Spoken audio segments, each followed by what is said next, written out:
এই কি তোমার জিন্দিগি?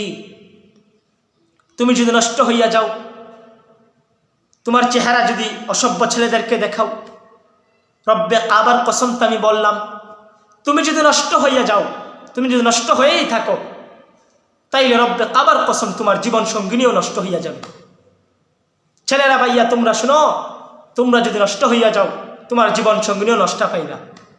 আমি যদি সলিড থাকি, আল্লাহর ইবাদত করি, তো আমার জন্য হালাল স্ত্রী আল্লাহ রেখে দিয়েছেন। আমি যাই করি, আমি যদি মেয়েদেরকে টিটকারি মারি, তো আমার স্ত্রীকেও মানুষ টিটকারি মারব।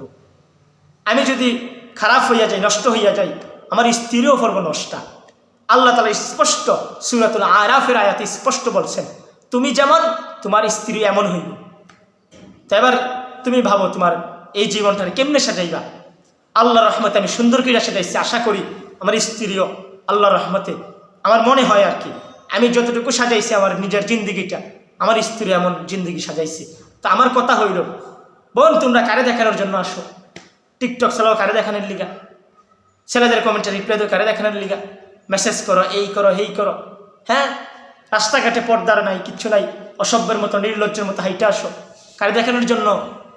যেই নারী পর্দা করে না, যেই মেয়েরা পর্দা করো না বোন তোমরা, হ্যাঁ, যাদেরকে দেখাইতে আসো, একটা কথা শুনো, তারা মুইত্তও ফানি লয় না।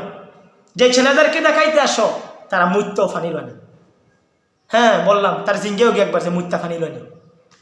ওই অসভ্যরে দেখাইতে হয়, বিড়ি সিগারেট খুঁড়ে দেখাইতে আইও যে এই বিড়ি সিগারেট খুঁড় জানো। আর তোমরা প্রতিষ্ঠানের সামনে এসে এই দুধরা ফ্যান ফিন্দা, আডুর ফ্যান ফিন্দা আডে রাস্তাঘাটে অসভ্যের মতো নির্লজ্জের মতো ইতানডারি দেখাইতে আইও। কত বড় নিকৃষ্ট তুমি! রাস্তাঘাটে মেয়ে পছন্দ করো, ছেলে পছন্দ করো।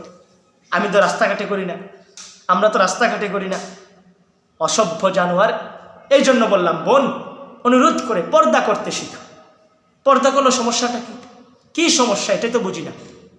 এই জন্য বললাম বোন, অনুরোধ করে একটু চিন্তা করো, একটু ভাবো যে আমার দুনিয়া কেমন, আমার জিন্দিগি কেমন, আমার সঙ্গী কেমন হবে।